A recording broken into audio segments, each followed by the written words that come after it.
चलो तो हमारा चैप्टर यहाँ तक छोड़ा था हमने, आगे का करते हैं कंप्लीट। ठीक है, हम आपसे सिलेक्टेबल मार्कर की बात कर चुके थे। सिलेक्टेबल मार्कर का क्या यूज होता है किसी वेक्टर में, कि वो ट्रांसफॉर्मेंट एंड नॉन ट्रांसफॉर्मेंट में फर्क बताता है। ठीक है, अब दूसरी बात है क्लोनिंग साइट्स। ठीक है, क्लोनिंग साइट क्या होती है? In order to link the alien DNA the vector need to have a very few preferably single recognition site for the commonly used restriction enzyme. Presence of more than one recognition site within the vector will generate several fragments which will complicate the gene cloning.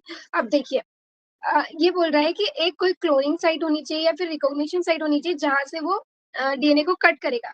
अगर multiple cloning site होगी तो वो multiple जगह से DNA को टुकड़ों टुकड़ों में काट देगा, फिर हमारे लिए मुश्किल होगा पहचानना कि कौन सा पीस ऑफ डीएनए हमें चाहिए था। ठीक है, तो यही लिखा है इन्होंने, presence of more than one recognition site with in the vector will generate several fragments which will complicate the gene cloning. The ligation of alien DNA is carried out by carried out at restriction site present in one of the two antibiotic resistance gene. अब ये बोल रहा है कि हमको जो हमने alien piece of DNA उसको कट किया था, उसको हम इस वेक्टर पे कहाँ पे, देखो ये हमारा वेक्टर है PBR332। ये बोलते हैं हम कहाँ पे उसको लाइगेट करेंगे। जनरली दो जो एंटीबायोटिक साइट होती है, देखो ये balm H1 site for tetracycline. ठीक है, Bam H1 site for tetracycline, ये वेक्टर आपको याद करना है। ठीक है, बाम H1 है, यहाँ पे टेट्रासाइक्लिन के रेजिस्टेंस को एनकोड कर रहा है। तो हमको जनरली एक तो यहाँ पे अपने एलियन डीएनए को लाइगेट करना है और एक एम्पीसिलिन रेजिस्टेंस पे। अब वो क्यों, उसे हम आगे देखेंगे कि क्यों हम ऐसा करते हैं। For example, you can ligate a foreign DNA at the BAM H1 site for tetracycline.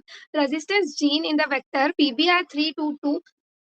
ठीक है, the recombinant plasmid will lose tetracycline resistance due to insertion of foreign DNA, but can still be selected out from non-recombinant ones by plating the transformant on ampicillin containing medium. अब मैंने उस दिन तुमको एक बहुत प्यारे से डायग्राम में ट्रांसफॉर्मेंट नॉन ट्रांसफॉर्मेंट वाली चीज समझाई थी। अब देखो हमने क्या किया, शुरू से बताती हूँ। हमने लिया सबसे पहले तो एक बैक्टीरिया है जिसका हमको डिजायरेबल जीन हमको चाहिए, या फिर ह्यूमन है जो भी है, जो डिजायरेबल डीएनए हमारा है, तो पहले उसको हमने रेस्ट्रिक्शन एंडोन्यूक्लियस से कट करवाया। ठीक है, रेस्ट्रिक्शन एंडोन्यूक्लियस से हम उसको कट करेंगे, देन हम वहां पे उसकी जेल इलेक्ट्रोफोरेसिस करेंगे। ठीक है, जेल इलेक्ट्रोफोरेसिस कर दी। जेल इलेक्ट्रोफोरेसिस के बाद हम चूज कर लेंगे कि हमारा कौन सा required alien piece of DNA. ठीक है, फिर अब हम उसको किसी वेक्टर में, देखो ये रहा फॉरेन डीएनए कट किया और ये रहा प्लाज्मिड। ठीक है, तो इसको हम, प्लाज्मिड हमारा वेक्टर है, मान लीजिए अभी PBR322 है, तो अब हम उसमें उसका रिकॉम्बिनेशन करवाएंगे। देन हमारे पास दो रिजल्ट आते हैं। ठीक है, रिकॉम्बिनेंट एंड नॉन रिकॉम्बिनेंट, कि एक में तो फॉरेन डीएनए जुड़ जाएगा और एक में नहीं जुड़ेगा, तो उसको हम बोलेंगे जिसमें जुड़ जाएगा रिकॉम्बिनेंट, क्योंकि इसका रिकॉम्बिनेशन हुआ है।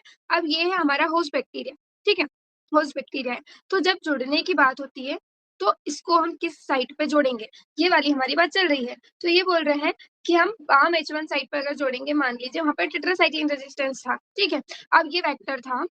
ठीक है, ये वेक्टर था और इस पे यहाँ पे टेट्रासाइक्लिन रेजिस्टेंस था, लेकिन यहाँ पे हमने हमारा एलियन डीएनए जोड़ दिया, तो इसका जो इनिशियल टेट्रासाइक्लिन रेजिस्टेंस था, टेट्रासाइक्लिन रेजिस्टेंस ये लूज कर देगा, इसका टेट्रासाइक्लिन रेजिस्टेंस ये लूज कर देगा।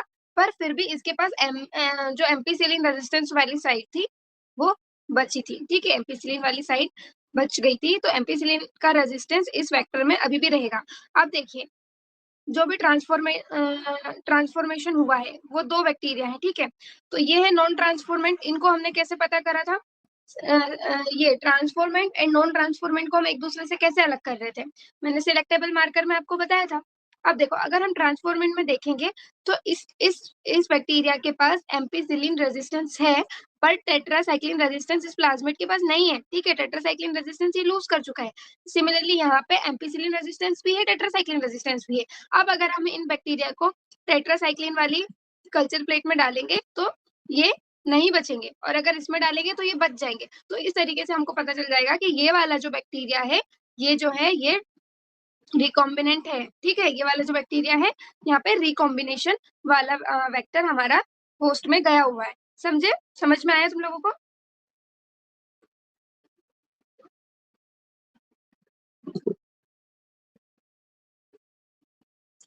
तो चलो फिर से आते हैं। In order to link the alien DNA, the vector need to have very few, preferably single recognition site for the commonly used restriction enzyme. Presence of more than one recognition site within the vector will generate several fragments, which will complicate the gene cloning. The ligation of alien DNA is carried out at a restriction site present in one of the two antibiotic resistance genes. For example, you can ligate a foreign DNA at the BAM H1 site for tetracycline resistance gene in the vector PBR322. The recombinant plasmid will lose tetracycline resistance due to insertion of foreign DNA, but can still be selected out from non-recombinant ones by plating the transformant on ampicillin containing medium. यहाँ तक मैंने आपको समझा दिया. अब देखो, the transformant growing on ampicillin containing medium are then transferred on a medium containing tetracycline. ठीक है. अब ये बोल रहे हैं कि जो जिसका ट्रांसफॉर्मेशन हुआ था और वो एम्पीसिलिन मीडियम पे ग्रो कर गए, फिर उनको हम डालते हैं कहाँ, टेट्रासाइक्लिन मीडियम पे. तो देखो टेट्रासाइक्लिन मीडियम पे डाल दिया, तो यहाँ पे the recombinant will grow in ampicillin containing medium but not on that containing tetracycline. Same चीज है जो हम समझा रहे हैं. तो ये एक हमको प्रोसीजर बता रहे हैं कि पहले हमने सबको एम्पीसिलिन मीडियम पे ग्रो किया, फिर जो एम्पीसिलिन मीडियम पे ग्रो कर गए, ठीक है. देखो जो एम्पीसिलिन मीडियम पे भी ग्रो नहीं करे, वो क्या थे, नॉन ट्रांसफॉर्मिंग. मतलब उनके अंदर वेक्टर आया ही नहीं था, उनके अंदर ना टेट्रासाइक्लिन का रेजिस्टेंस है ना एम्पीसिलिन का रेजिस्टेंस है.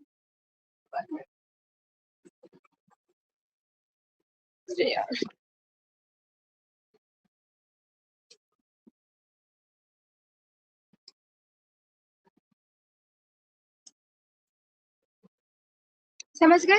उनके अंदर काई का भी रेजिस्टेंस नहीं है, ना टेट्रासाइक्लिन का रेजिस्टेंस है ना एम्पीसिलिन का. लेकिन जिनका ट्रांसफॉर्मेशन हो गया उनमें दो टाइप के हैं. एक के अंदर दोनों का रेजिस्टेंस मिलेगा जो कि नॉन रिकॉम्बिनेंट है, और एक के अंदर सिर्फ एक का रेजिस्टेंस मिलेगा जो कि रिकॉम्बिनेंट है. ये वाली चीज आपको क्लियर हो गई? कोई कंफ्यूजन हो तो बताओ, तभी मैं आगे बढ़ूंगी. बताओ, क्लियर है सबको? क्लियर है? आकांक्षा, अजरा, राधा, क्लियर है सबको? Yes ma'am. गुड. चलो अब देखो, यहाँ से तो यहाँ पे हम दो चीज की सिलेक्शन कर रहे हैं, रिकॉम्बिनेंट नॉन रिकॉम्बिनेंट का भी और ट्रांसफॉर्मेंट नॉन ट्रांसफॉर्मेंट का भी. ठीक है. The recombinant will grow in ampicillin containing medium but not on that containing tetracycline, जो मैंने आपको बताया. बट जो नॉन रिकॉम्बिनेंट रहेंगे will grow on the medium containing on both the antibiotics, मतलब एम्पीसिलिन भी और tetracycline भी. In this case, one antibiotic resistance gene help in the selecting the transformant, whereas the other antibiotic resistance gene get inactivated due to insertion of alien DNA and help in the selection of recombinant. तो अब यहाँ पे मुझे बताओ, transformant और non transformant, इस वाले example में ट्रांसफॉर्मेंट और नॉन ट्रांसफॉर्मेंट में से सिलेक्ट करने के लिए कौन सी एंटीबायोटिक हेल्प कर रही है? बताओ दोनों में से, एम्पीसिलिन या टेट्रासाइक्लिन? ट्रांसफॉर्मेंट और नॉन ट्रांसफॉर्मेंट का पूछा है मैंने, बताओ चैट बॉक्स में, तब मुझे समझ में आएगा कि तुम्हें समझ में आया है नहीं. आज मैं एकदम बंदर लग रही हूँ क्योंकि मेरे को जबरदस्ती रंग लगा दिया गया और वो निकला ही नहीं, पक्का कलर था. होली थी आज फिर से मेरे कॉलेज में. बताओ भाई बताओ. Ampicillin, very good very good, मतलब आपको समझ में आ गया है. सागरिका, गुड. चलो बाकी लोग नहीं बता रहे, चलो ठीक है, मत बताओ, तुम्हारी मर्जी. Selection of recombinant due to inactivation of antibiotic is cumbersome procedure because it requires simultaneous plating on two plates having different antibiotic. अब देखो, अपन रिकॉम्बिनेंट का सिलेक्शन कर रहे हैं इनएक्टिवेशन ऑफ एंटीबायोटिक से, तो बहुत बहुत हेक्टिक प्रोसेस हो जाती है कि पहले उसको एम्पीसिलिन प्लेट पे डालो, फिर उधर से बैक्टीरिया को टेट्रासाइक्लिन प्लेट पे डालो, बहुत मेहनत लगती है. Therefore, alternative selectable markers have been developed which differentiate recombinant from non-recombinant on the basis of their ability to produce color in the presence of a chromogenic substance. अब इसका alternative हमने ढूंढा है. कैसे? कि तो एक एबिलिटी है उनकी कि अगर हम एक क्रोमोजेनिक सबस्ट्रेट डालेंगे तो वो प्रोड्यूस करेंगी कलर. देखो अब इसका एग्जांपल देखो. In this a recombinant DNA is inserted with in the coding sequence of an enzyme beta galactosidase. अभी हम कोडिंग सीक्वेंस ऑफ टेट्रासाइक्लिन मतलब बाम H1 साइट पे डाल रहे थे, अब हम डाल रहे हैं कोडिंग सीक्वेंस बीटा गैलेक्टोसाइडेज पे. ठीक है. बीटा गैलेक्टो, बाकी लोगों का भी लाइक कर रहा है क्या? No ma'am. नहीं कर रहे. राधा, एक बार आप बाहर निकल के फिर से ज्वाइन कर लीजिए. ठीक है। This result into inactivation of enzyme. इसकी वजह से क्या होता है, जो बीटा गैलेक्टोसाइडेज जो जिस फ्रेगमेंट ऑफ डीएनए की वजह से बन रहा था वहां तो हमने एलियन डीएनए डाल दिया, तो इस एंजाइम का इनएक्टिवेशन हो गया और उसको हम क्या बोलते हैं, इंसर्शनल इनएक्टिवेशन। मार्क कर लो, इसको बोलते हैं इंसर्शनल इनएक्टिवेशन। हमने दूसरा एलियन डीएनए वहां इंसर्ट किया, इस वजह से इस एंजाइम का इनएक्टिवेशन हो गया, इसलिए इसे हम कह रहे हैं इंसर्शनल एक्टिवेशन। अब देखो, the presence of a chromogenic substrate give blue colored colonies if the plasmid in the bacteria does not have an insert. Presence of insert result into insertional inactivation of a beta galactosidase and the colony do not produce any color. These are identified as recombinant colonies. देखो, अब ये क्या बोल रहे हैं कि जहां जहां हमने इंसर्शनल इनएक्टिवेशन कर दिया, अगर हम एक क्रोमोजेनिक सबस्ट्रेट डाल रहे हैं तो वो दे रहे हैं हमको ब्लू कलर की कॉलोनीज। मतलब बैक्टीरिया अगर इंसर्ट नहीं हुआ है, बैक्टीरिया में अगर एलियन डीएनए इंसर्ट नहीं हुआ है तो वो ब्लू कलर की कॉलोनीज दे रहा है, तो इससे हमको पता चल जाएगा कि ये रिकॉम्बिनेंट कॉलोनीज है। कौन सी कॉलोनी जो ब्लू कलर की रहेगी वो रिकॉम्बिनेंट, क्योंकि in absence of the beta galactosidase he blue colour मिलेगा। एक बार और रिपीट करते हैं, the presence of chromogenic substrate gives blue colored colonies if the plasmid in the bacteria does not have an insert। ठीक है, अगर उसके अंदर कोई इंसर्ट नहीं हुआ, मैंने शायद थोड़ा उल्टा बोल दिया, सॉरी, उसके अंदर कोई इंसर्ट नहीं हुआ है तो वो ब्लू कलर की कॉलोनी देगा। So presence of insert result into insertional inactivation of the beta galactosidase and the colony do not produce any color। ठीक है, तो ब्लू कलर की कॉलोनी मतलब नॉन रिकॉम्बिनेंट और कलरलेस कॉलोनी मतलब रिकॉम्बिनेंट। समझ में आया? एक बार लिख दीजिए।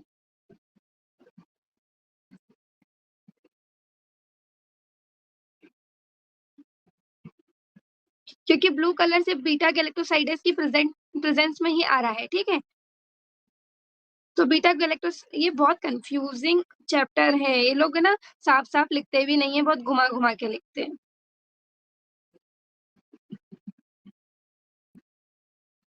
ठीक है, समझ गए? समझ गए आकांक्षा, अपर्णा, अजरा, सागरिका? Yes, ma'am. चलो गुड।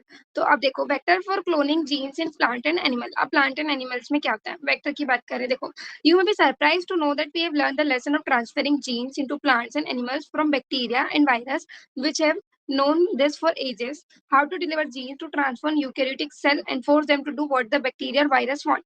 अब हमने ये सब कहाँ से सीखा, क्योंकि ये बहुत पहले से हमारे बैक्टीरिया और वायरस करते हुए आए हैं। बैक्टीरिया वायरस क्या करते हैं, अपना फेवरेट डीएनए फ्रेगमेंट किसी प्लांट या एनिमल में डाल देते हैं और फिर उनसे जो मर्जी होती है वो अपना काम करवाते हैं। उनमें से एक है एग्रोबैक्टीरियम ट्यूमिफेशियन। ठीक है, एग्रोबैक्टीरियम ट्यूमिफेशियन, ये इंपॉर्टेंट है। ये क्या है, a pathogen of several dicot plant is able to deliver a piece. अब देखो यहाँ पे तुमको क्या क्या ध्यान रखना है कि ये डाइकोट प्लांट में काम कर रहा है। अगर वो मोनोकोट लिख के देगा तो उसकी बात नहीं माननी है, स्टेटमेंट रोंग हो जाएगा। ठीक है, डाइकोट प्लांट की बात कर रहा है तो डाइकोट को मार्क करो। Is able to deliver a piece of DNA, और उसको हम क्या बोलते हैं, टीडीएनए। टीडीएनए इसलिए बोलते हैं क्योंकि ये ट्यूमर करवाता है। ठीक है, to transform normal plant cell into a tumour and direct this tumour cell to produce the chemical required by the pathogen. अब देखो कितना बुरा है ये, डाइकोट प्लांट में जाएगा, एक alien piece of DNA insert करेगा जिसको हम बोलते हैं टीडीएनए, और उस टीडीएनए से ये नॉर्मल प्लांट सेल को ट्यूमर सेल में चेंज कर देगा।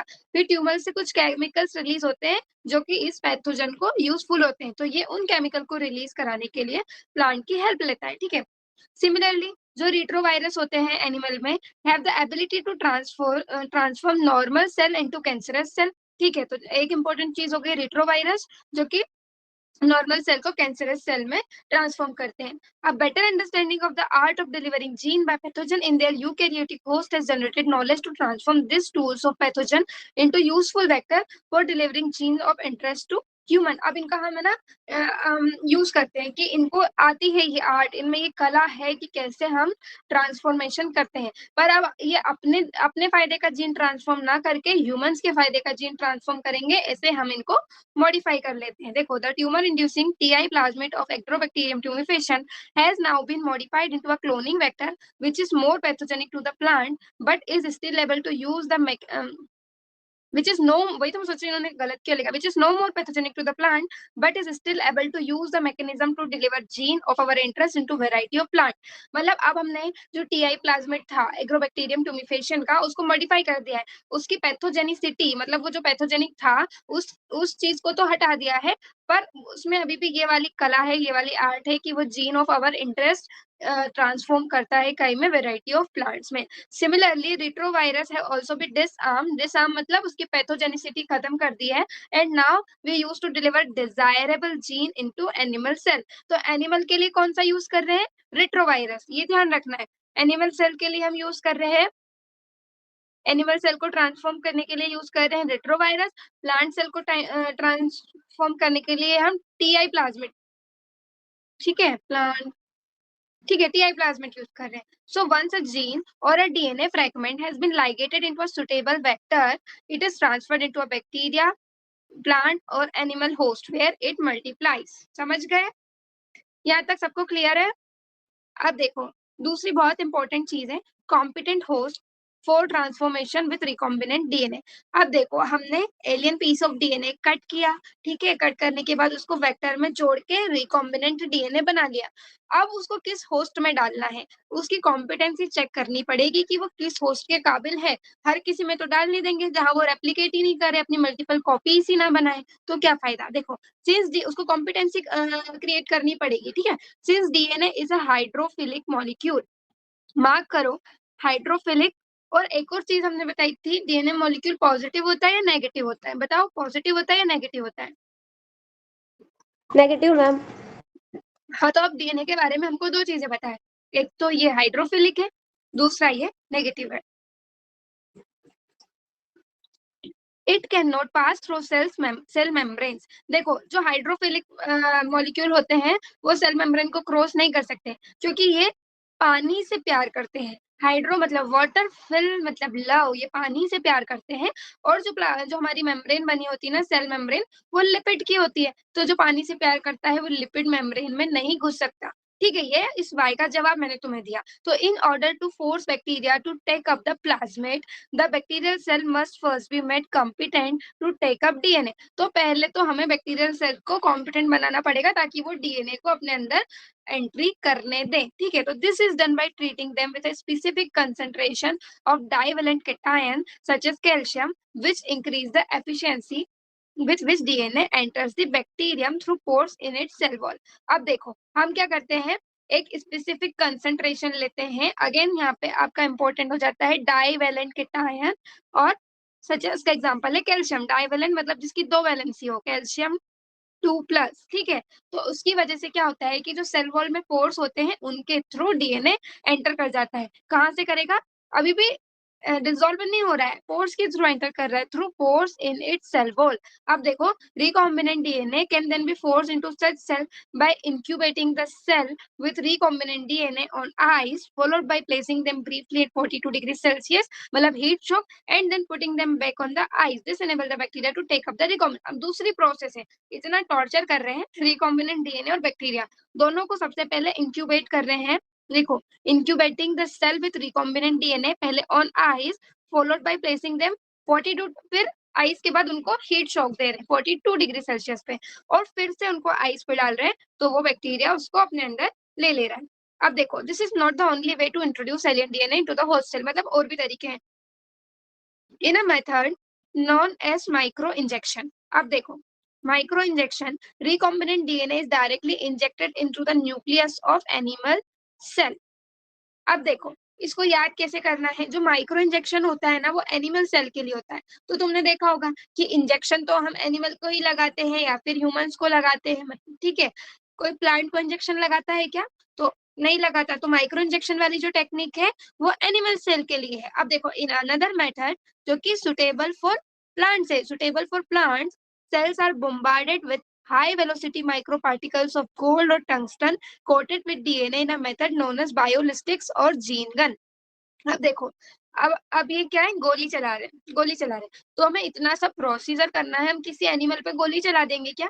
मतलब वो तो माइक्रो गन होती है, जीन गन होती है, पर ऐसे याद करने के लिए एनिमल पे नहीं चलाएंगे, ठीक है, प्लांट पे चला देंगे। तो प्लांट सेल के लिए क्या होती है, बायोलिस्टिक गन या फिर जीन गन। उसमें क्या होता है, गोल्ड और टंगस्टन की गोली होती है, वो माइक्रो पार्टिकल ऑफ गोल्ड या फिर टंगस्टन, दोनों ही एलिमेंट्स हैं गोल्ड और टंगस्टन, उसके ऊपर हम डीएनए को कोट कर देते हैं और फिर गन चलाते हैं प्लांट सेल पर, ठीक है। तो इंजेक्शन एनिमल सेल को और गन प्लांट सेल को, याद रहेगा। Yes, ma'am.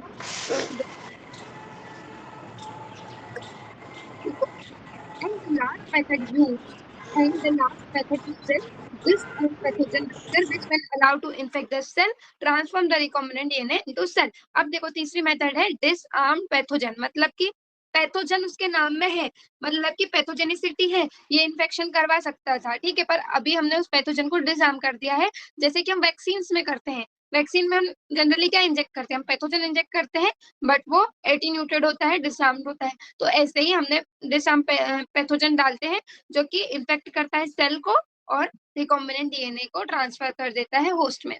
Now that we have learned about the tools of constructing recombinant DNA, let us discuss the process of facilitating recombinant DNA technology. अब अपन ने सारे टूल्स डिस्कस कर लिए हैं कि क्या क्या करते हैं हम, है ना। तो अब हमारे पास है process of recombinant DNA technology, कैसे हम करते हैं, ठीक है। अब देखो, recombinant DNA technology involve several steps in specific sequence such as isolation of DNA, fragmentation of DNA by restriction endonuclease. सबसे पहले तो हमको पता करना है, मतलब आपने जिस जिस टाइप का डीएनए हमको, जो एलियन डीएनए डिजायरेबल है, उसको हमें निकालना पड़ेगा, उस सेल में से उसका आइसोलेट करना पड़ेगा, फिर उसको फ्रेगमेंटेशन करेंगे बाय रेस्ट्रिक्शन एंडोन्यूक्लियस, फिर आइसोलेशन करेंगे डिजायर्ड डीएनए फ्रेगमेंट को, पूरे डीएनए को cut cut cut cut cut किया, उसमें से जो हमको फ्रेगमेंट चाहिए उसका आइसोलेशन किया, फिर उसके बाद क्या करेंगे, उसका लाइगेशन करेंगे। देखो सबसे पहले हमारा fragmentation, isolation of DNA, fragmentation of DNA, फिर isolation of desired DNA fragment, then ligation of the DNA fragment into a vector, transferring the recombinant DNA into host, और फिर culturing the host cell in a medium at large scale and extraction of the desired product। ये सारी steps हैं। तो सबसे पहले हम brief में पढ़ेंगे isolation of the genetic material. देखो, recall that nucleic acid is a genetic material of all organism without exception, ठीक है। तो न्यूक्लिक एसिड ही होता है, या तो आरएनए होता है या फिर डीएनए होता है, तो ये ऑल ऑर्गेनिज्म का जेनेटिक मटेरियल है without any exception. In majority of organism this is deoxyribo nucleic acid और डीएनए, मतलब मेजोरिटी में डीएनए होता है, कुछ कुछ में आरएनए भी होता है। In order to cut the DNA, in order to cut the DNA with restriction enzyme, it need to be in pure form, free from other macromolecule. Since the DNA is enclosed within the membranes, we have to break the cell open to release DNA along with other macromolecules such as RNA, proteins, polysaccharide, and also lipids. This can be achieved by treating the bacterial cell, plant, or animal tissue with enzymes such as lysozyme, cellulase, and chitinase. अब देखो, bacteria cell के अंदर, membrane के अंदर preserve रहता है, ठीक है। तो सबसे पहले तो हमको मतलब उस सेल के अंदर बहुत सारी चीजें रहती है, आरएनए रहता है, प्रोटीन रहता है, पॉलीसेक्राइड रहते हैं, लिपिड्स रहते हैं। तो सबसे पहले तो हमें सेल मेम्ब्रेन या सेल वॉल को तोड़ना पड़ेगा। तो अगर हम बैक्टीरिया, ठीक है, अगर हम बैक्टीरियल सेल को तो मेम्ब्रेन को तोड़ेंगे तो हमें चाहिए रहेगा लाइसोजाइम, ठीक है। और प्लांट की सेल वॉल सेलुलोज से बनी होती है, तो उसके लिए हमको चाहिए रहेगा सेलुलेज। और फंगी की सेल वॉल काइटिन से बनी होती है, तो कौन सा एंजाइम चाहिए रहेगा, हमको चाहिए रहेगा काइटिनेज। तो देखो, इनकी सेल वॉल ब्रेक करने के लिए हमको चाहिए एंजाइम्स, ठीक है, एंजाइम चाहिए। तो बैक्टीरिया की सेल वॉल ब्रेक करने के लिए हमको चाहिए लाइसोजाइम, प्लांट की सेल वॉल को ब्रेक करने के लिए हमको सेलुलेज, एंड फंगस की सेल वॉल को ब्रेक करने के लिए चाहिए हमें chitinase. You know that genes are located on a long molecules of DNA intertwined with proteins such as histone. The RNA can be removed by the treatment with ribonuclease, whereas the protein can be removed by the treatment with protease. अब उन्हें protein और RNA को भी हमें वहां से अलग करना पड़ेगा। तो देखो, एंजाइम के नाम जो होते हैं वो उसके आगे एस लगा दो तो एंजाइम बन जाता है। प्रोटीन को रिमूव करने के लिए हमको क्या चाहिए, प्रोटीएस, और आरएनए को रिमूव करने के लिए चाहिए हमें राइबोन्यूक्लियेज, ठीक है। अब देखो, other molecule can be removed by appropriate treatment with purified DNA, ultimately precipitate out after the addition of chilled ethanol। तो देखो, आरएनए और प्रोटीन को हमने अलग कर दिया, सेल मेम्ब्रेन को, सेल वॉल को हमने, सॉरी, सेल वॉल को हमने तोड़ दिया। अब देखो, अदर जो छोटे छोटे मॉलिक्यूल्स होते हैं उनको हम कैसे वो करते हैं, हम डालते हैं उसमें चिल्ड एथेनॉल, ठीक है। चिल्ड एथेनॉल डालते हैं तो डीएनए नीचे अपने आप प्रेसिपिटेट हो जाता है और सबसे अलग हो जाता है।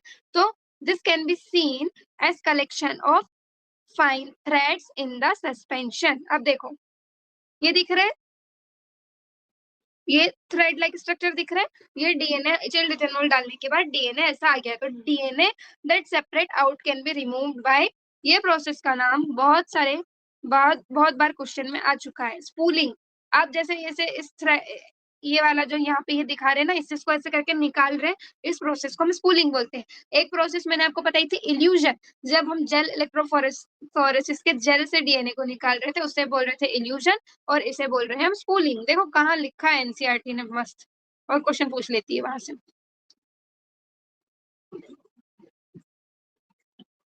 Cutting of DNA at specific location. Restriction enzyme digestion are performed by incubating purified DNA molecule with the restriction enzyme at the optimal condition for that specific enzyme. अब देखो, अब अपन को डीएनए को कट करना है, तो हम क्या करते हैं, डीएनए को रेस्ट्रिक्शन एंजाइम के साथ इंक्यूबेट कर देते हैं। तो एंजाइम की जो ऑप्टिमल कंडीशन होती है, उस ऑप्टिमल कंडीशन में जैसे कोई उसका स्पेसिफिक पीएच होता होगा, कोई स्पेसिफिक टेम्परेचर होता होगा जिसपे वो वर्क करता है, तो उसको हम उसके साथ डीएनए को इंक्यूबेट कर देते हैं। फिर agarose gel electrophoresis is employed to check the progression of restriction enzyme digestion. मैंने बताया था कि अपन उसको कहाँ देखते हैं, जेल इलेक्ट्रोफोरेसिस पे। जो कट पार्ट रहते हैं, तो जो छोटे छोटे पार्ट रहते हैं वो आगे निकल जाते हैं और बड़े बड़े पार्ट पीछे रह जाते हैं। तो DNA is a negatively charge molecule, hence it move toward the positive electrode that is anode. तो the process is repeated with the vector DNA also. अब देखो, वेक्टर को भी हमने कट किया, तो इस प्रोसेस को हम वेक्टर डीएनए के साथ भी रिपीट करेंगे, प्लस वेक्टर डीएनए के अलावा हम हमारा जो फॉरेन डीएनए रहेगा उसके साथ भी रिपीट करेंगे। तो दोनों का ही हमको फ्रेगमेंट चाहिए। तो and the source DNA as well as the vector DNA with कहाँ गया चलो। The joining of DNA involve several process after having a cut the source DNA as well as the vector DNA with a specific restriction enzyme the cut out gene. Ma'am हाँ, यहाँ पर ये जो line बोले DNA is a negative charge, यहाँ से फिर से ये टुवर्ड्स द पॉजिटिव इलेक्ट्रोड वाला थोड़ा सा ये समझा दीजिएगा। ये जेल इलेक्ट्रोफोरेसिस में मैंने पढ़ाया तो था, इट इज सेम। देखो डीएनए एक नेगेटिव चार्ज मॉलिक्यूल है। अब उसको जब हम, आप कल की वो, आप लास्ट क्लास में नहीं आए थे ना, जो इसकी फर्स्ट पार्ट था, नो मैम। बस क्लास स्किप करोगे तो फिर ऐसे ही होना है, फिर से वहां जाना पड़ेगा। जेल इलेक्ट्रोफोरेसिस में हमने देखा था कि ये इलेक्ट्रिक फील्ड के अंदर ये जाता है, तो यहाँ पे डीएनए क्या होता है, नेगेटिवली चार्ज है, तो यहाँ पे एक उन्होंने पॉजिटिव चार्ज का एनोड लगा के रखा है, तो डीएनए उसकी तरफ मूव करेगा। जो स्मॉल फ्रेगमेंट्स रहेंगे वो जल्दी जल्दी चले जाएंगे, जो लार्ज फ्रेगमेंट्स रहेंगे वो पीछे रह जाएंगे। ये वो कहना चाह रहा है, ठीक है। क्लासेस मिस मत किया करो ऐसे, और कर भी दो तो फिर यूट्यूब पे देख लिया करो। कहाँ गई, अब मैं भूल गई कहा था। हाँ ठीक है। The joining of DNA involve several processes after having cut the source DNA as well as the vector DNA. जो सोर्स डीएनए जहाँ से हमको डीएनए निकालना है और वेक्टर डीएनए जहाँ पे हमको उसे जोड़ना है, उन दोनों को हमें सेम स्पेसिफिक रेस्ट्रिक्शन एंजाइम से काटना होता है। ये बात मैंने कल बताई थी। तो उन दोनों को कट करने के बाद the cut out gene of interest from the source DNA and the cut vector space are mixed and ligase is added. This result in the preparation of the recombinant DNA. अब दोनों जो cut हुए थे उनको हमने एक साथ रखा और उसमें डीएनए लाइगेस जोड़ दिया, जो कि मॉलिक्यूलर ग्लू होता है, ठीक है। तो लाइगेस उनको जोड़ देगा, ये हो गया। अब देखो, amplification of gene of interest using PCR. PCR क्या है, पॉलीमरेज चेन रिएक्शन। तो PCR stand for polymerase chain reaction. In this reaction multiple copies of the gene or DNA of interest is synthesized in vitro using 2 sets of primer. अब देखो, इसमें हम क्या कर रहे हैं कि जो हमने, अब देखो इसमें हम क्या कर रहे हैं कि जो हमने निकाला है जीन ऑफ इंटरेस्ट, हम बार बार तो किसी में से नहीं निकाल लेंगे ना, इतनी बार किसी का डीएनए तो कट नहीं करवाएंगे। तो जब हमने एक बार कट कर लिया तो हम उसको मतलब एम्पलीफाई कर लेंगे, उसकी बहुत सारी कॉपीज बना लेंगे। तो कैसे, 2 सेट्स ऑफ प्राइमर हम यूज करते हैं। प्राइमर्स की डेफिनेशन क्या है? मैम क्लोनिंग और पॉलीमरेज चेन रिएक्शन दोनों सेम ही है क्या? नहीं, क्लोनिंग में हम होस्ट के अंदर उसकी कॉपीज बना रहे हैं, वो नेचुरल प्रोसेस है। पर पॉलीमरेज चेन रिएक्शन में हम जीन ऑफ इंटरेस्ट जो हमने कट किया था उसकी कॉपीज बना रहे हैं, ताकि हम वेक्टर के अंदर इंसर्ट कर पाए, ठीक है। अब देखो, प्राइमर की डेफिनेशन है small chemically synthesized oligonucleotides that are complementary to the region of DNA. देखो सबसे पहले तो है, छोटे छोटे वर्ड्स ध्यान दो, स्मॉल है, फिर ये केमिकली सिंथेसाइज्ड है।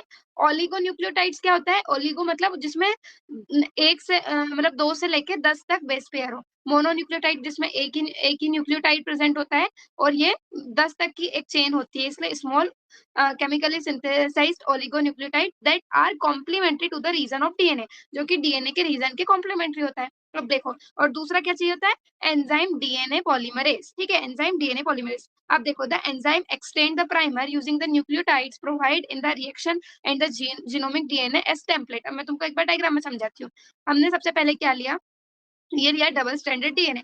अब उसमें से ये रीजन हमको एम्पलीफाई करना है, ठीक है, इतना रीजन हमको एम्पलीफाई करना है, this is the region to be amplified. तो पहले हम करेंगे डीनेचुरेशन, हम इन दोनों को अलग अलग कर देंगे, ठीक है, हीट हीट देंगे और डीनेचुरेशन हो जाएगा। तो दो स्ट्रैंड बन गए, एक ये 5 days to 3 days और 3 days to 5 days। अब हम यहाँ पे डालेंगे प्राइमर्स। तो प्राइमर क्या थे, डीएनए के कॉम्प्लीमेंट्री न्यूक्लियोटाइड से। तो कॉम्प्लीमेंट्री जो होते हैं वो सामने वाली चेन से जाके जुड़ जाते हैं। तो ये देखो, प्राइमर ने अब इतनी इतनी प्रोसेस पे, अभी प्राइमर जाके छोटा सा टुकड़ा था ना, तो प्राइमर जाके उसके सामने कॉम्प्लीमेंट्री जाके जुड़ गया, और इस प्रोसेस को हम बोलेंगे एनिलिंग। अब देखो, फिर हम डालेंगे डीएनए पॉलीमरेज, और यहाँ डीएनए पॉलीमरेज हम कौन सा डालते हैं, टैग पॉलीमरेज, ये भी अभी रीजन बताऊंगी, ठीक है, टैग पॉलीमरेज। और फिर डालते हैं बहुत सारे डीऑक्सी न्यूक्लियोटाइड्स। तो ये पॉलीमरेज क्या करता है, एक एक न्यूक्लियोटाइड को उठाता है और पूरी की पूरी चेन बना देता है। तो अब देखो, यहाँ पे एक डीएनए था, उससे यहाँ पे हमने 2 डीएनए बना लिए, तो जो प्राइमर था उसका ही एक्सटेंशन होता गया। तो इस प्रोसेस को हम बोलते हैं एक्सटेंशन। और अगर इसी 30 साइकिल्स हमने रिपीट करी तो लगभग 1 बिलियन टाइम्स एम्प्लीफिकेशन हो जाता है। समझ में आया? 3 प्रोसेस है, डीनेचुरेशन, एनिलिंग, एक्सटेंशन। समझ गए? गुड। हाँ, आकांक्षा बोलो, कुछ प्रॉब्लम है? नो मैम, नो, समझ में आ गया। चलिए, अब देखो कहाँ गए थे, अब देखो कहाँ गया, the enzyme extend the primers using the nucleotides provided in the reaction and the genomic DNA as a template. तो तुमने जो वो मॉलिक्यूलर बेसिस पढ़ा है जिसमें होता है डीएनए रेप्लिकेशन, तो हम क्या करते हैं, एक टेम्पलेट डीएनए होता है, तो हमने यहाँ पे एक टेम्पलेट बना लिया, 2 टेम्पलेट बना लिए हीट से उनको अलग करके, फिर वहां पे हमने जोड़ दिया एक प्राइमर, और फिर जो एंजाइम रहता है टेक पॉलीमरेज, वो प्राइमर को एक्सटेंड कर देता है, क्योंकि हम मीडियम में कुछ डीऑक्सी न्यूक्लियोटाइड्स प्रोवाइड करवा रहे हैं, ठीक है। if the process of replication if the process of replication of DNA is repeated many times, the segment of DNA can be amplified to approximately billion times, that is 1 billion copies are made। ये बता दिया। such repeated amplification is achieved by the use of thermostable DNA polymerase। अब देखो, thermostable मतलब जो temperature में भी stable होता है, क्योंकि डीनेचुरेशन कराने के लिए हम हाई टेम्परेचर देते हैं, तो इसको हम एक बैक्टीरिया से निकालते हैं, और उस बैक्टीरिया का नाम है थर्मस एक्वेटिकस। क्या नाम है, बहुत इंपॉर्टेंट है, बहुत बार पूछा जा चुका है, थर्मस एक्वेटिकस। और उसको हम बोलते हैं टैग पॉलीमरेज, इसीलिए क्योंकि टी, थर्मस का टी ले लो और एक्वेटिकस का एक्यू ले लो, तो उसको हम बोलते हैं tag polymerase, which remain active during the high temperature induced denaturation of double stranded DNA। जो denaturation में हमको high temperature की जरूरत थी, वो उस टाइम पे भी एक्टिवेटेड रहता है। The amplified fragment if desired can now be used to ligate with a vector for further cloning। ठीक है, अब एम्पलीफाइड फ्रेगमेंट को हम एक वेक्टर से, बहुत सारे अब तो बहुत सारे एम्पलीफाइड बन गए हमारे पास जो रिक्वायर्ड डीएनए थे, तो हम उनको वेक्टर से जोड़ देंगे और फिर उनको होस्ट में ट्रांसफर कर देंगे। कितना बचा है, चलो थोड़ा सा बचा है, जल्दी जल्दी कर लो। अब देखो, insertion of recombinant DNA into the host. अब इसके लिए मैंने तुम्हें बता दिया था कि कॉम्पिटेंट बनाते हैं हम उसको कैल्शियम डाइवेलेंट कैल्शियम से, उसके बाद हीट शॉक से, माइक्रो इंजेक्शन से, बायोलिस्टिक या जीन गन से। बाल परेशान कर रहे हैं। There are several method of introducing the ligated DNA into the recipient cell. recipient cell after making them competent to receive take up DNA present in its surrounding। ये पढ़ा, मतलब पिछला ही ऐसे सिर्फ एक बार रीड कर रही हूँ। So if a recombinant DNA bearing gene for resistance to an antibiotic, example ampicillin, is formed into E. coli cell, the host cell become transformed into an ampicillin resistant cell। If we spread the transform on a cell on agar plates containing ampicillin, only transformants will grow, untransformed recipient cell will die। Since due to ampicillin resistant gene, one is able to select a transformed cell in the presence of ampicillin। The ampicillin resistant gene in this case is a selectable marker। ये पूरा paragraph पीछे का उठा के दिया है, just कि उनको स्टेप में कुछ ना कुछ लिखना था, तो ये रिपीटेड है, मैंने आपको समझा दिया है, तो ये समझ में आ गया, इसको पढ़ लेना। समझ में आ गया था? एम्पीसिलिन के ऊपर हम डालते हैं, तो जिसका ट्रांसफॉर्मेशन हुआ है उसमें एम्पीसिलिन रेजिस्टेंस है या नहीं, उस बेसिस पे हम उसको अलग अलग कर लेंगे। मैम, एम्पीसिलिन रेजिस्टेंस जीन मतलब वो एम्पीसिलिन में नहीं ग्रो करेगा? देखो, अगर उसके अंदर एम्पीसिलिन रेजिस्टेंस जीन आ गया है, मतलब उसके पास एम्पीसिलिन का रेजिस्टेंस है, तो एम्पीसिलिन क्या है, एक एंटीबायोटिक है। क्या है? एक एंटीबायोटिक। तो बैक्टीरिया मर जाता है उससे, एंटीबायोटिक से। तो अगर उसके अंदर एम्पीसिलिन का रेजिस्टेंस आ गया है, तो अब वो एम्पीसिलिन से नहीं मरेगा और ग्रो कर जाएगा। देखो, मैं एक बार और समझाती हूँ। देखो, समझाना ही पड़ेगा, तुम बच्चे ध्यान से सुनते थोड़े ना हो। देखो, अगर एक recombinant DNA bearing a gene for resistance to an antibiotic, example ampicillin. Recombinant DNA हम डाल रहे हैं, तो हमने डाला था उसको टेट्रासाइक्लिन पे, टेट्रासाइक्लिन मतलब बाम H1 साइट पे, तो टेट्रासाइक्लिन का रेजिस्टेंस तो हट गया था, पर वेक्टर में एम्पिसिलिन का रेजिस्टेंस बच गया था। अब हमने उसको ई कोलाई में डाला। ई कोलाई, एस्केरिशिया कोलाई एक बैक्टीरिया है, तो अब जो ई कोलाई होता है वो ट्रांसफॉर्म हो गया है एम्पिसिलिन रेजिस्टेंट सेल में, क्योंकि देखो ये हमारे पास PBr322 वेक्टर था, तो यहाँ पे था हमारा एम्पिसिलिन रेजिस्टेंस और यहाँ पे था हमारा टेट रेजिस्टेंस, मतलब टेट्रासाइक्लिन रेजिस्टेंस। तो हमने फॉरेन डीएनए को टेट्रासाइक्लिन रेजिस्टेंस पे लगाया, तो टेट्रासाइक्लिन रेजिस्टेंस तो चला गया क्योंकि अब यहाँ पे नई चीज आ गई है, पर एम्पिसिलिन रेजिस्टेंस बच गया। अब ये है हमारा ई कोलाई, ठीक है, ये है हमारा ई कोलाई, और इसको हमने इसके अंदर डाला, तो पूरा का पूरा प्लाज्मिड आया ना, पूरा का पूरा प्लाज्मिड आया। तो अब इस पूरे बैक्टीरिया के अंदर, क्योंकि इस प्लाज्मिड के अंदर यहाँ पे एम्पिसिलिन रेजिस्टेंस है, तो इसके अंदर एम्पिसिलिन रेजिस्टेंस है, तो अब क्या होगा, इस पूरे बैक्टीरिया के अंदर भी एम्पिसिलिन रेजिस्टेंस आ जाएगा। तो ये तो रिकॉम्बिनेंट है और ट्रांसफॉर्मेंट है। तो अब अगर यहाँ पे ये एम्पिसिलिन मीडियम पे ग्रो कर गया, एम्पिसिलिन मीडियम पे ग्रो कर गया, तो हमें पता चल जाएगा कि ये बैक्टीरिया ट्रांसफॉर्मेंट है, और अगर एम्पिसिलिन मीडियम पे वो मर गया, तो तब ये नॉन ट्रांसफॉर्मेंट है, इसके अंदर ये वेक्टर नहीं आया है, समझ गए। और फिर अगर ट्रांसफॉर्मेंट में भी हमको रिकॉम्बिनेंट और नॉन रिकॉम्बिनेंट को अलग करना है, तो फिर हम उसको टेट्रासाइक्लिन रेजिस्टेंस पे डालेंगे। अगर टेट्रासाइक्लिन रेजिस्टेंस पे ग्रो कर गया, मतलब कि वो नॉन रिकॉम्बिनेंट है, ठीक है, ग्रो कर गया मतलब नॉन रिकॉम्बिनेंट है, क्योंकि रिकॉम्बिनेंट में तो टेट्रासाइक्लिन रेजिस्टेंस नहीं होता है, उसकी जगह हम फॉरेन डीएनए लगा देते हैं। क्लियर है सबको? Yes ma'am. ओके ओके, कोई बात नहीं, होता है। ओके, अब देखो, obtaining the foreign gene product. अब हमको अपना फाइनल काम, जिसके लिए हम इतनी मशक्कत कर रहे थे, जिसके लिए काट रहे थे, जोड़ रहे थे, एम्पलीफाई कर रहे थे, वो मिल गया। क्या करना है, देखो, when you insert a piece of alien DNA into a cloning vector and transfer it into a bacteria, plant or animal cell, the alien DNA get multiplied in almost all recombinant technologies. The ultimate aim is to produce desirable protein, and hence there is a need for the recombinant DNA to be expressed. अब देखो, हमको एक अपना desirable protein generate करवाना था, क्योंकि DNA से ही translation होके प्रोटीन बनता है ना, तो अब हमको उस डीएनए को एक्सप्रेस करवाना है। तो the foreign gene get express under appropriate condition. तो the expression of foreign gene in host cell involve understanding many technical details. अब देखो, हमें बहुत सारी चीजें समझनी पड़ेगी, क्योंकि हमको उसको किसी अच्छे से अप्रोप्रिएट कंडीशन के एनवायरमेंट प्रोवाइड करवाना पड़ेगा, ताकि वो फॉरेन डीएनए जो हमने इतना कॉपी मल्टीप्लाई कर लिया है, अब उसको हम एक्सप्रेस करें। तो आफ्टर हैविंग क्लोन, मतलब होस्ट ने उसकी बहुत सारी कॉपी बना दी है, the gene of interest and having optimized condition to induce expression of target protein, one has to consider producing it on a large scale. अब उसको हमें लार्ज स्केल पे प्रोड्यूस करना पड़ेगा। Can you think of any reason why there is a need of large scale production? क्योंकि अगर हमें कोई चीज बायोटेक्नोलॉजी से चाहिए, तो या तो हम उसकी मेडिसिन या फिर कुछ ऐसा कुछ बना रहे हैं, तो मतलब ये पीपल वो जो ह्यूमन ह्यूमन हेल्थ केयर के लिए हो रहा है, या फिर किसी और रीजन से हो रहा है, जैसे कि इंसुलिन बनता है, तो अब उसको लार्ज स्केल प्रोडक्शन तो चाहिए। If any protein encoding gene is expressed in a heterologous host, it is called recombinant protein. अब देखो, ये रिकॉम्बिनेंट डीएनए था, तो उससे जो प्रोटीन हम बना रहे हैं उसको भी हम रिकॉम्बिनेंट प्रोटीन बोलते हैं। The cell harbouring clone genes of interest may be grown on a small scale in the laboratory. The culture may be used for extracting the desired protein and then purifying it by using different separation techniques. Large scale पे तो करते ही करते हैं, small scale पे भी कर सकते हैं लेबोरेटरी में, और फिर उसको डिफरेंट सेपरेशन टेक्निक से प्रोटीन को प्यूरिफाई भी कर सकते हैं। द सेल कैन ऑल्सो भी multiply in a continuous culture system. देखो ये क्या होता है, कंटिन्यूअस कल्चर सिस्टम, जहां हम यूज्ड मीडियम को ड्रेन कर देते हैं एक साइड से, और एक साइड से फ्रेश मीडियम डालते हैं। अब मीडियम क्या है, वही हमारा बैक्टीरिया, जिसके अंदर हमारा क्या है, क्या है, हमारा रिकॉम्बिनेंट डीएनए है, तो वही हमारा मीडियम है, is added from the other to maintain the cell in their physiologically most active या log exponential phase.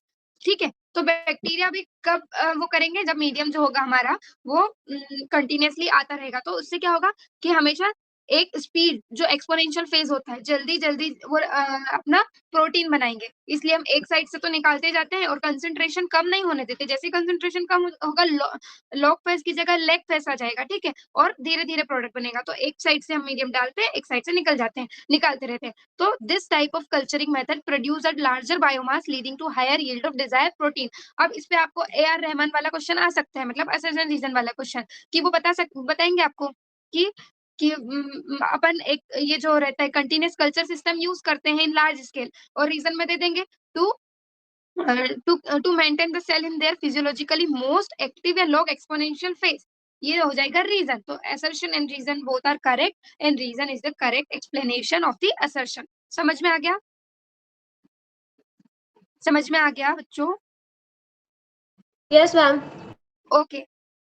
Small volume culture cannot yield appreciable quantities of product to produce in large quantities. देखो small वाला volume जो culture रहता है इतनी अच्छी quantity नहीं produce कर सकता. तो हमको लार्ज क्वांटिटी प्रोड्यूस करने के लिए बड़े कल्चर्स मतलब बायो रिएक्टर्स का यूज करना पड़ेगा. किसका? बायो रिएक्टर्स का, जहाँ पे हम 100 से 1000 लीटर्स ऑफ कल्चर को एक साथ प्रोसेस कर सकते हैं. देखो, this bioreactor can be thought of as a vessel in which raw material are biologically converted into the specific product. Individual enzyme etc using microbial plant, animal और human cell. ठीक है, तो हम एक स्पेसिफिक प्रोडक्ट बना सकते हैं, individual enzyme बना सकते हैं यूजिंग प्लांट, एनिमल और human cell. A bioreactor provide the optimal condition for achieving the desired product by providing optimum growth condition. तो बायो रिएक्टर क्या प्रोवाइड कर रहा है हमको? टेम्परेचर, ऑप्टिमल पीएच, सबस्ट्रेट डाल रहे हैं हम उसमें, salts, vitamin and oxygen. The most commonly used bioreactor of stirring type which are, देखो ये क्वेश्चन पूछ सकता है, मोस्ट कॉमनली यूज्ड बायोरिएक्टर कौन से? Steering type. दो टाइप के हैं, देखो, एक सिंपल स्टार्ड टैंक बायोरिएक्टर और स्पार्स स्टार्ड टैंक. तो ये दोनों ही स्टीयरिंग टाइप है. ठीक है, ये सिंपल स्टार्ड है, ये स्पार्स टाइप है. अब देखो, the stirred tank reactor is usually, ये भी पूछ सकते हैं, वो सिलेंड्रिकल होता है और विद अ कर्व बेस. देखो ये सिलेंड्रिकल है और ये बेस उसका कर्व में है. ठीक है, curve base. To facilitate the mixing of the reactor contents. उनकी मिक्सिंग के लिए ये होता है. The stirrer facilitate even mixing and oxygen availability throughout the bioreactor. जो स्टायरर होता है उसमें वो मिक्सिंग प्रोवाइड करता है, ऑक्सीजन की अवेलेबिलिटी प्रोवाइड करता है. ठीक है, alternatively air can be bubbled through the reactor. If you look at the figure closely you will see that the bioreactor has agitator system. ये देखो, एजिटेट करेगा उसको ऐसे ऐसे करके.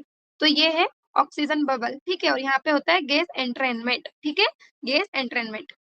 If you look at the figure closely, you will see that bioreactor has an agitator system, an oxygen delivery system, and a foam control system. ये सब इतना पूछा नहीं जाता है पर वर्ड्स तुम याद कर लेना. और टेम्परेचर कंट्रोल सिस्टम होता है, पीएच कंट्रोल सिस्टम होता है, सैम्पलिंग पोर्ट्स होते हैं so that small volume of the culture can be withdrawn periodically.